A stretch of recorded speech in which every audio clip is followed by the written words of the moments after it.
श्री साई सच्चरित्र अध्याय 11 सगुण ब्रह्म श्री साई बाबा डॉक्टर पंडित का पूजन हाजी सिद्दीक फाल्के तत्वों पर नियंत्रण। इस अध्याय में अब हम श्री साई बाबा के सगुण ब्रह्म स्वरूप, उनका पूजन तथा तत्व नियंत्रण का वर्णन करेंगे। सगुण ब्रह्म श्री साई बाबा ब्रह्मा के दो स्वरूप है, निर्गुण और सगुण। निर्गुण निराकार है और सगुण साकार है। ये वे एक ही ब्रह्मा के दो रूप है, पर भी किसी को निर्गुण और किसी को सगुण उपासना में दिलचस्पी होती है, जैसा कि गीता के अध्याय 12 में वर्णन किया गया है। सगुण उपासना सरल और श्रेष्ठ है। मनुष्य स्वन्य आकार शरीर, इंद्रिय आदि में है, इसीलिए उसे ईश्वर की साकार उपासना स्वभावतः ही सरल है। जब तक कुछ काल सगुण ब्रह्मा की उपासना न की जाए, तब तक प्रेम और भक्ति में वृद्धि ही नहीं होती। सगुणोपासना में जैसे जैसे हमारी प्रगति होती जाती है, हम निर्गुण ब्रह्मा की ओर अग्रसर होते जाते हैं। इसलिए सगुण उपासना से ही श्री गणेश करना अति उत्तम है। मूर्ति, वेदी, अग्नि, प्रकाश, सूर्य, जल और ब्राह्मण आदि सप्त उपासना की वस्तुएं होते हुए भी सद्गुरु ही इन सभी में श्रेष्ठ हैं। श्री साई का स्वरूप आंखों के सम्मुख लाओ, जो वैराग्य की प्रत्यक्ष मूर्ति और अनन्य शरणागत भक्तों के आश्रयदाता है। उनके शब्दों में विश्वास लाना ही आसन और उनके पूजन का संकल्प करना ही समस्त इच्छाओं का त्याग है।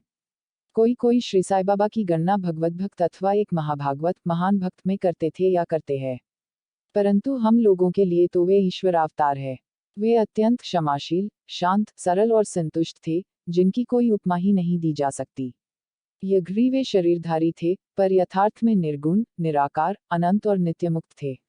गंगा नदी समुद्र की ओर जाती हुई मार्ग में ग्रीष्म से व्यथित अनेकों प्रगणियों को शीतलता पहुंचाकर आनंदित करती, फसलों और वृक्षों को जीवन दान देती और जिस प्रकार प्राणियों की क्षुधा शांत करती है, उसी प्रकार श्री साई संत जीवन व्यतीत करते हुए भी दूसरों को सांत्वना और सुख पहुंचाते हैं। भगवान श्री कृष्ण ने कहा है, संत ही मेरी आत्मा है, वे मेरी जीवित प्रतिमा और मेरे ही विशुद्ध रूप है। मैं स्वयं वही हूँ। यह अवर्णनीय शक्तियाँ या ईश्वर की शक्ति, जो कि सत, चित और आनंद हैं, शिरडी में साई रूप में अवतीर्ण हुई थी। श्रुति तैत्तिरीय उपनिषद में ब्रह्मा को आनंद कहा गया है। अभी तक यह विषय केवल पुस्तकों में पढ़ते और सुनते थे, परंतु भक्तगण ने शिरडी में इस प्रकार का प्रत्यक्ष आनंद पा लिया है। बाबा सबके आश्रयदाता थे, उन्हें किसी की सहायता की आवश्यकता न थी। उनके बैठने के लिए भक्तगण एक मुलायम आसन और एक बड़ा तकिया लगा देते थे। बाबा भक्तों के भावों का आदर करते और उनकी इच्छानुसार पूजनादि करने देने में किसी प्रकार की आपत्ति न करते थे। कोई उनके सामने चांवर डुलाते, कोई वाग बजाते और कोई पाद प्रक्षालन करते थे। कोई इत्र और चंदन लगाते, कोई सुपारी, पान और अन्य वस्तुएं भेंट करते और कोई नैवेद्य ही अर्पित करते थे। यद्यपि ऐसा जान पड़ता था कि उनका निवास स्थान शिरडी में है, परंतु वे तो सर्वव्यापक थे। इसका भक्तों ने नित्य प्रति अनुभव किया। ऐसे सर्वव्यापक गुरुदेव के चरणों में मेरा बार बार नमस्कार है।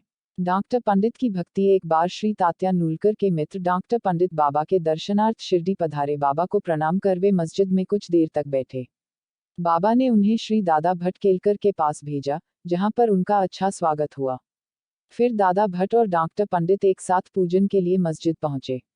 दादा भट्ट ने बाबा का पूजन किया। बाबा का पूजन तो प्रायः सभी किया करते थे, परंतु अभी तक उनके शुभ मस्तक पर चंदन लगाने का किसी ने भी साहस नहीं किया था। केवल एक महालसापति ही उनके गले में चंदन लगाया करते थे। डॉक्टर पंडित ने पूजन की थाली में से चंदन लेकर बाबा के मस्तक पर त्रिपुंडाकार लगाया। लोगों ने महान आश्चर्य से देखा कि बाबा ने एक शब्द भी नहीं कहा। संध्या समय दादा भट्ट ने बाबा से पूछा, क्या कारण है कि आप दूसरों को तो मस्तक पर चंदन नहीं लगाने देते, परंतु डॉक्टर पंडित को आपने कुछ भी नहीं कहा। बाबा कहने लगे, डॉक्टर पंडित ने मुझे अपने गुरु श्री रघुनाथ महाराज धोपेश्वरकर, जो कि काका पुराणिक के नाम से प्रसिद्धि है, के ही समान समझा और अपने गुरु को वे जिस प्रकार चंदन लगाते थे, उसी भावना से उन्होंने मुझे चंदन लगाया। तब मैं कैसे रोक सकता था। पूछने पर डॉक्टर पंडित ने दादा भट्ट से कहा कि मैंने बाबा को अपने गुरु काका पुराणिक के समान ही डालकर उन्हें त्रिपुंडाकार चंदन लगाया है, जिस प्रकार मैं अपने गुरु को सदैव लगाया करता था। यज्ञ बाबा भक्तों को उनकी इच्छानुसार ही पूजन करने देते थे, परंतु कभी कभी तो उनका व्यवहार विचित्र ही हो जाया करता था। जब कभी वे पूजन की थाली फेंक कर रुद्रावतार धारण कर लेते, तब उनके समीप जाने का साहस ही किसी को न हो सकता था। कभी वे भक्तों को झिड़कते और कभी मोम से भी नर्म होकर शांति तथा क्षमा की मूर्ति से प्रतीत होते थे। कभी कभी वे क्रोधावस्था में कंपायमान हो जाते और उनके लाल नेत्र चारों ओर घूमने लगते थे, तथापि उनके अंतःकरण में प्रेम और मातृस्नेह का स्रोत बहा ही करता था। भक्तों को बुलाकर वे कहा करते थे कि उन्हें तो कुछ ज्ञात ही नहीं है कि वे कब उन पर क्रोधित हुए। यदि यह संभव हो कि माताएं अपने बालकों को ठुकरा दें और समुद्र नदियों को लौटा दे तो ही वे भक्तों के कल्याण की भी उपेक्षा कर सकते हैं। वे तो भक्तों के समीप ही रहते हैं और जब भक्त उन्हें पुकारते हैं तो वे तुरंत ही उपस्थित हो जाते हैं। वे तो सदा भक्तों के प्रेम के भूखे हैं। हाजी सिद्दीक फाल्के यह कोई नहीं कह सकता था कि कब श्री साईं बाबा अपने भक्त को अपना कृपा पात्र बना लेंगे। यह उनकी सदिच्छा पर निर्भर था। हाजी सिद्दीक फाल्के की कथा इसी का उदाहरण है। कल्याण निवासी एक यवन, जिनका नाम सिद्दीक फाल्के था, मक्का शरीफ की हज करने के बाद शिरडी आए। वे चावड़ी में उत्तर की ओर रहने लगे। वे मस्जिद के सामने खुले आंगन में बैठा करते थे। बाबा ने उन्हें 9 माह तक मस्जिद में प्रविष्ट होने की आज्ञा न दी और न ही मस्जिद की सीढ़ी चढ़ने दी। फाल्के बहुत निराश हूं और कुछ निर्णय न कर सके कि कौन सा उपाय काम में लाए। लोगों ने उन्हें सलाह दी कि आशा न त्यागो। श्यामा श्री साईं बाबा के अंतरंग भक्त है। तुम उनके ही दघारा बाबा के पास पहुंचने का प्रयत्न करो। जिस प्रकार भगवान शंकर के पास पहुंचने के लिए नंदी के पास जाना आवश्यक होता है, उसी प्रकार बाबा के पास भी श्यामा के दघारा ही पहुंचना चाहिए। फाल्के को यह विचार उचित प्रतीत हुआ और उन्होंने श्यामा से सहायता की प्रार्थना की। श्यामा ने भी आश्वासन दे दिया और अवसर पाकर वे बाबा से इस प्रकार बोले कि बाबा, आप उस बूढ़े हाजी को मस्जिद में किस कारण नहीं आने देते? अनेक भक्त स्वेच्छापूर्वक आपके दर्शन को आया जाया करते हैं। कम से कम एक बार तो उसे आशीष दे दो। बाबा बोले, श्यामा, तुम अभी नादान हो। यदि फकीर अल्लाह नहीं आने देता है तो मैं क्या करूं? उनकी कृपा के बिना कोई भी मस्जिद की सीढ़ियां नहीं चढ़ सकता। अच्छा, तुम उससे पूछाओ कि क्या वह 12वीं कुएं निचली पगडंडी पर आने को सहमत है। श्यामा स्वीकारात्मक उत्तर लेकर पहुंचे। फिर बाबा ने पुनः श्यामा से कहा कि उससे फिर पूछो कि क्या वह मुझे 4 किश्तों में 40,000 रुपये देने को तैयार है। फिर श्यामा उत्तर लेकर लौटे कि आप कहें तो मैं 40 लाख रुपये देने को तैयार हूँ। मैं मस्जिद में एक बकरा हलाल करने वाला हूँ। उससे पूछी कि उसे क्या रुचिकर होगा, बकरे का मांस, ना ध्यान कोश। श्यामा यह उत्तर लेकर लौटे कि यदि बाबा के भोजन पात्र में से एक ग्रास भी मिल जाए तो हाजी अपने को सौभाग्यशाली समझेगा। यह उत्तर पाकर बाबा उत्तेजित हो गए और उन्होंने अपने हाथ से मिट्टी का बर्तन, पानी की गागर उठाकर फेंक दी और अपनी कफनी उठाए हुए सीधे हाजी के पास पहुंचे। वे उनसे कहने लगे कि व्यर्थ ही नमाज क्यों पढ़ते हो? अपनी श्रेष्ठता का प्रदर्शन क्यों करते हो?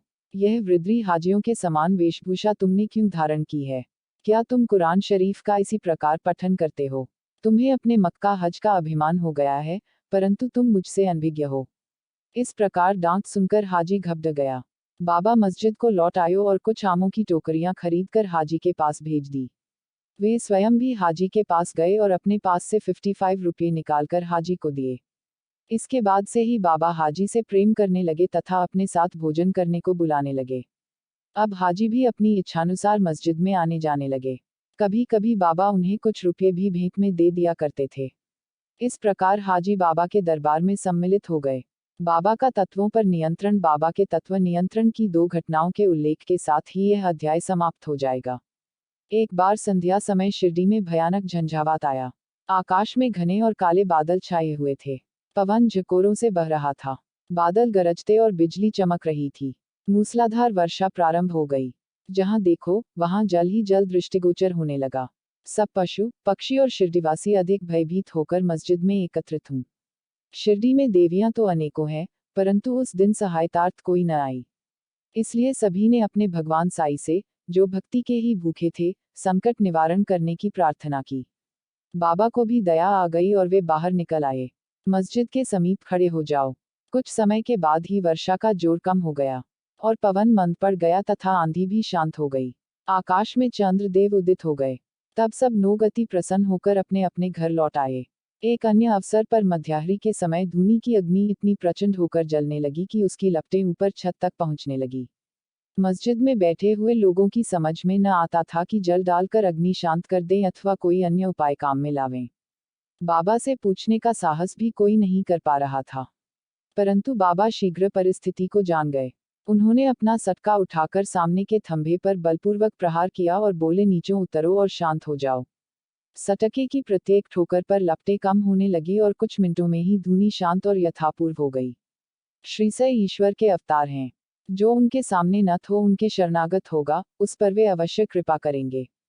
जो भक्त इस अध्याय की कथाएं प्रतिदिन श्रद्धा और भक्तिपूर्वक पठन करेगा, उसका दुखों से शीघ्र ही छुटकारा हो जाएगा। केवल इतना ही नहीं, वरन उसे सदैव श्री साई चरणों का स्मरण बना रहेगा और उसे अल्पकाल में ही ईश्वर दर्शन की प्राप्ति होकर उसकी समस्त इच्छाएं पूर्ण हो जाएंगी और इस प्रकार वह निष्काम बन जाएगा। श्री सद्गुरु साईनाथार्पणमस्तु। शुभ भवतु। ओम साई राम।